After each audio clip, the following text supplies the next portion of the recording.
Brainstorming and sharing ideas is the funnest part of the creative process. We decided to skip the boring part of actually making stuff and just do the fun part. I'm your host, Tom Walma. And I'm Dustin Cole. Casey Curran. And I'm Darius Walker. And this is Creativity Wasted. So for what I thought of a social app in a sense. It's called Checkmate. So it's for people that want to see, have people over for social gatherings, family events, the Thanksgiving dinners, the Christmas dinners. You bring someone on in, and after they've initially passed the background check, you do a mock interview, and then of course you do like a working interview style of where, some weird things that may happen in normal family events would take place, such as your uncle makes a creepy comment, grandpa says something kind of racist, and, the food sucks, but how you navigate through that. And, you got different settings where you like select and like filter out people like, yeah, you know what, people for this politics. Do they sleep with their socks? Do you put your butter outside or in the fridge? And, it's like a different mix because there's a bunch of apps like Tinder where, people are trying to meet people, Bumble, people are trying to meet people, but women speak first in that one, and TaskRabbit where people come do like different tasks. So it's like a blend of all that stuff. So the premise is that they meet your family and you put them through tests before you even know them, before you have sex, before there's sex. Is that no sex? They're just like there to all meet, the sex. No. It's a dating app, right? Or is it just for? It's not even a dating app. When do they have sex with your family? I'm sorry. No sex, but it's they're there to like engage with your family because when you're there at a family event. So when you're meeting someone, are you dating? What are you doing?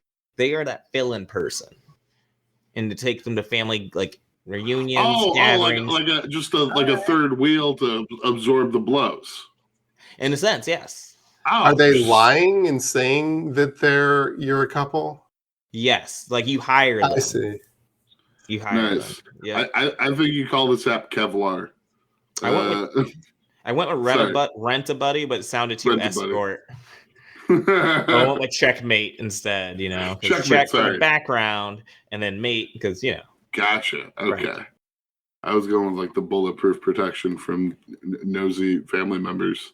Ooh. So would they assume the identity of the person that you're dating, and then the person that you're dating just disappears into the sofa? Oh no, this is like there are people that's not dating anyone. Primarily. So you're just taking them to like, I thought you were bringing somebody that you are dating, and then this third person to then distract. Oh no! So this is the person that's coming in, so I don't have to do the hey. So who are you seeing? Oh man, Thanksgiving event. Family reunions. Everyone's together. Or you go to like double dates or things like that, and you like what friends, and it's like, oh, you got somebody. My understanding was that you were bringing your throuple to dinner. That sounds hot. Sounds like there'd be a lot on the plate. You could pay for that. Just pay for two of them just to mix things up. Keep your guess at that point. Or you could pay for like 99 of them and not tell all of them that they. Here's what I think would happen. So you take the person to one dinner or one event, and then your family or your friends meet them. They think that you're dating. You want to use that same person again, probably at least for a while. But they have this huge bargaining chip that they're going to charge like triple for the second meeting and then triple there for the third meeting because they have such huge leverage there. In that one, they wouldn't be able to like use it as much because it's like one of those things where there's like a Uber driver and like an Uber person. So like you still have the review system, the rating system still in place. With this, it's like they wouldn't be able to, but you can book them. Maybe you can negotiate a fee, but it's pretty standard what their fee would be. Or is it like, what's it called when a gay man and a gay woman marry and they put on appearances that they're a couple? It's like a partnership, a fake partnership. Yeah. There's a term for that. I forget what it is. Well, I know guys, it's called a beard. I don't know what's called for women. Yeah. You could do like a beard situation with another, that way there's no paying. or Like offer deal not. for deal. Yeah, for this one, it's also like a job. So people like what I kind of explained was mainly from the user, but not from the people that are employees of this company, of where they're being pimped out, for lack of a better term. Every time I talk about this more and more, it does sound like a pimp. It really, you're like, it's really drifting into that area really quickly. Like, what if, okay, so like two things could happen that would both be equally interesting, compatibility wise. If the person shows up and they either really get along with the person and you become really good friends with this non-sexual prostitute that's been hired from Checkmate, Correct. or they show up and you just fucking do not vibe and you hate each other. And then your family's like, why did you bring this person if you clearly hate each other? Then you have to like explain why the person you share nothing in common with is at dinner. That's Or why they the w- interview process exists, and also Yes, yeah. the Or working they wonder interview as why well. you didn't bring them back. They wonder why you didn't bring them back if they really like them too. You got that as an issue too. Hey, what That's happened to pretty Steve easy. while he was booked for this Whatever month? happened to Sorry. Stacy? She was great. What happened to Stacy? She says racist things in her sleep. It didn't work out. There I are didn't some expect it. there are some events, maybe it doesn't have to be a lie every time, but like let's say, okay, you're gonna go hiking or whitewater rafting or something where people just need to be paired up. We need an even number of people for a thing. Tandem biking. Tandem biking. Oh, tandem biking. I can't think of a great example because like dinners, you don't really need to be paired up. I mean, you can be a third wheel and just have an empty chair. It's maybe a little embarrassing, but there are some things where you literally need That other a person. paired person, there could be that. I think it just ends up being like initially very normal business at that point. I think an app, but then the problem will probably just later come where people develop and become stalkers. Another thing that I'm thinking of here, like if they show up and they do have sex, it is prostitution at that point, right? Correct. You'd be breaking your contract that you signed as an employee not to have sex with the customers. And then So you there's as someone the from Checkmate that tails you the whole time to make sure that you're not fucking. Honor code. or Checkmate could blackmail all these people who give in to Ooh. temptation and make tons of money. That is also another option. I think Choo-choo. I think there are services that will send Is that a you. train? Yeah, I live next to some train tracks. Sorry, choo choo. Not that I've ever used one of those services. Because I've just heard of them. I will say that.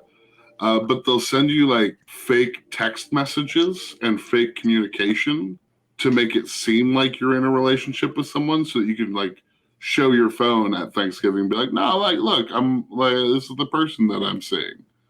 It's weird. I don't know who would do that, but that exists. And you could probably easily do that with AI. Oh, 100% with AI. That is very likely. Until they say something that's totally off. Like the AI. I guess you wouldn't want to live chat with them. If the chat happened in the past, you could just swipe and delete the weird comment that doesn't sound human. Kind of curate it. But if you were trying to do a live chat like during the dinner with your parents, the AI might throw some random shit out there that doesn't sound human. True. I like the idea of Checkmate to have that third wheel, but not third wheel. No, it's your replacement. Right. Where does the Sorry, name Checkmate come from?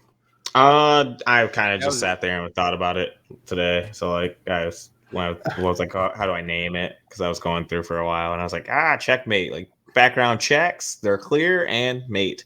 But it's like the Australian way. I think it's a little misleading because I thought it was like, okay, it's dating with additional checks, but it is dating.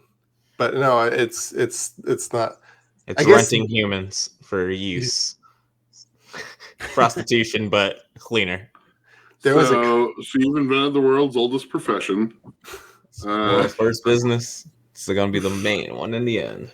let's say you're dating a girl who's like the type of girl you don't want your parents to know you're dating. Would you let her in on the ruse? Okay, you don't have to come to my parents' house for Thanksgiving because I'm ashamed of you. I'm going to rent this other person who looks like she went to college and is not on drugs and take her instead. Would you, or would you get what I'm asking? How would Would I you- handle it? Yeah, No, how would you handle that? Tom, you're breaking up quite a bit now. I was just stuttering, I think. Okay, because your camera's frozen now too, so I don't know if you're having some lag issues. My camera is a little. It's a great shot, though. So Yeah, no, you look really focused. You the do. whole You conversation. looked really good in it. I think the best way I would handle that, especially if it was someone that it was one of those whores that I did not like, I would just have to keep that going, and then I will break up with her eventually once she is clean again, or cleaner, or family presenting in situations like that. But for myself, I mean, there's been times where date women that don't wear appropriate outfits. There he is. Grandma. Oh yeah, and just I would keep the ruse going as long as possible at that point, till I can get her to be more presentable. Then I will break up with my pseudo girlfriend that my family is aware of, and then introduce this new relationship that isn't that new. So for holidays, it'd be really hard to find people to do this because everybody's going to need to hire this service all on the same day. Plus, it's like, hey, don't go see your real family. Go see my family instead, under make some false money. pretenses. Make some money. Have you ever thought about, how much would this cost? Ooh, let's see here. I would have to go check out the market and figure out a sample size. And then I would, at that point, have to slowly create a system, a ranking system based on their reviews and at rate of what each person is being rented at. I'm not going to use the term purchased because it is temporary. And from that, that would create a pricing system. Gotcha. So And we're going to go by the hour, by hour. Prostitution, but cleaner. Oh, by the hour. Can you also charge them to clean your house and do other shit too, or is it only for social events? I did try to lean towards with activities with this, like if you wanted to have a gym buddy, or you wanted to go to a Comic-Con with somebody, or have someone with you. Yeah, like company, like keeping company at the same time. Can you order a companion who acts like Wonder Woman or some weird shit, like they're not being themselves, they're playing a character that you want? I mean, at that point, essentially that's what they are anyway. Exactly. Yeah. Yep. I think it can flourish. I think that's the fault, and I'm kind of curious what happens if you ever get the wrong one sent to you. It's like, oh man, we're all at my house. Oh man, I'm sorry, I got the one that's redneck. Bummer. She doesn't fit in, but so it's okay. Who do you think would hire more people? Women hiring men or men hiring women? Men. 100% men. I would do it. I would fucking a billion fucking percent. I don't know. Men. I don't think I would do this. This is a little creepy. I don't think men are as ashamed if they show up somewhere. My landlord, but I would not do this. That's a good point. Women are more they're the sex that they lean into what people think a little more, and appearances are big. Like for instance, a fucking Kardashian would do this. Not that they would need to, but right. But I think even if a dude had a background check from some app, and I was a woman using this app, I wouldn't trust that. I wouldn't. That's trust true. That. But then you get to go through, and they shouldn't as well. Right. Like it's the same way you date people already at that point. I don't adding understand how they check. use dating apps now. That seems insane. That seems insanely dangerous. This is so much effort for just not wanting to admit to your mom that you're single. I mean, people go above and beyond. My parents have accepted I'm a loser for years now. So it's Likewise. I guess we're all amateur comics. All of our parents probably think we're losers. Oh yeah.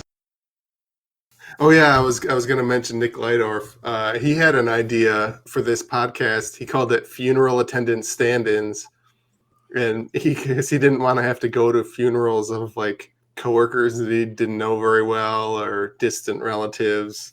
So he thought that somebody could stand in and pretend to be him and sign the guest book and have a little bit of backstory of like that he could talk to people who don't know him and pretend to be him so he wouldn't have to go to funerals. I guess yours is like just a broader version of that. I kind of just thought about like the need that people have to have like, I don't know, like someone there with you or, you know, comfort, along with TaskRabbit. Like, you know, or if you have someone like, hey, come fix my sink. Hey, come do this task. Well, hey, come meet my family and act normal. Yeah. Like, I really want to turn this into a bit, honestly, after. Like, the more I started writing this, I was like, this could be a bit. This is like, it's a bit. Neat. A bit. I guess the difference a bit between yours and Nick's is that with yours, you're also in the room. With Nick's, the person is pretending to be you, so you don't even have to be there. But could they fool people, though, into thinking they're the person that is supposed to be there for the funeral? I guess it'd have to depend on... I think it would be plausible for certain types of funerals where you're like a peripheral person. You're not like... It's not like your mother's funeral or your boss's funeral. But like if I went to a coworker's funeral and they were like, "Hi, I'm Stacy from accounting," I'd be like, "No, you're not." That's a good point. Like, I assume it would have to be a doppelganger of some kind, right? Yeah. You can't just get anyone. You would have to get someone who looks roughly like you, and then probably do some extra work to get the rest of the way there. And you wouldn't be that chatty. That's true. That's true. Quiet time. You might not say you're Stacy from accounting. You'd say, "Hi, I'm Stacy." You'd just be super vague. Mm-hmm. Mask, hat, glasses. I guess the same thing would have to go with Darius's idea. Like, how did you two meet? Like, you'd maybe come up with a little bit of a backstory, but the person would have to be vague on purpose. Yeah, you would need talking points for sure. Damn. So not only does the other person have to be free on Thanksgiving to come to be hired by Darius on Thanksgiving, she would also have to be smart enough to learn lines and tell fake stories and be presentable. How many accomplished actors can we find that don't want to be with their families on Thanksgiving? I think this is a very realistic one. I think. Because, like, I think the prep and the mock interview is going to be key to know if this person can do it, you know? Yeah. Or would you, I'm assuming that, Darius, you would want to hire the person, but maybe it's, I want to work on Thanksgiving and make a bunch of money on Thanksgiving. That's me, unfortunately. I am a chronic holiday worker. I prefer that, but... I know most people don't. I was going to say there's people that work retail that go to work, for $15 an hour, so it's I could see somebody wanting to do that. You do this for Thanksgiving dinner and then you go to work for Black Friday. Yeah. That'd be brutal. Anything else with your idea, Darius? I am golden. Any shows or podcasts or things you want to plug? Next week I'm in Cadillac, Michigan at a venue called the Truck Stop. And then the following weekend, I'm in Youngstown, Ohio at Club 31 with Chris Kattan on Friday and Saturday night. That'd be the February 24th and 25th. So, yeah, I will be at Dr. Gran's open mic. The headliner for that day is Ian Lara. He's a pretty cool guy. So that's going to start at 8 o'clock on February 16th. And then February 18th, I'll be at the VFW Post 3195. I'll be featuring at 8:30 in Norton Shores. I'm featuring on the 23rd and the 24th. The 23rd, I'm at Journeyman Distillery in Three Oaks. And the 24th, I'm at Rupert's Up and Under in Kalamazoo. It's about a 90-second walk or so from my apartment. So that's pretty sick. And then otherwise, outside of that, I've sort of got a podcast I've started. Haven't actually released the first episode yet, but it's Dead Dog Cinema, talking about people's favorite movie with a dog in it and categorizing whether or not the dog dies at the end. I'm doing Meet Me at Valhalla on Thursday, March 9th. I have a Twitch channel that I'm trying to promote called Gaming McFitness, where I exercise using video game controllers built into fitness machines. This has been a production of Planet Amp Podcast, powered by Pinecast.